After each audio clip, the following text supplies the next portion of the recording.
आज मैं आपको सीख कबाब बनाना सिखा रही हूँ।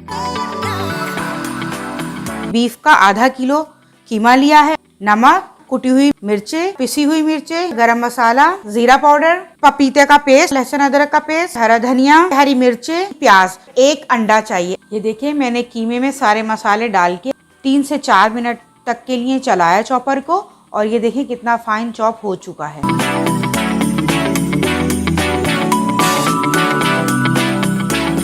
मैंने ऑयल डाला है, अब मैं इसमें कबाब रखूंगी।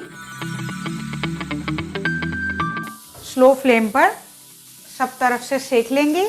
थोड़ा सा इसको टर्न करेंगे ताकि ऑयल कबाबों में अच्छी तरह नीचे की साइड पर लग जाए।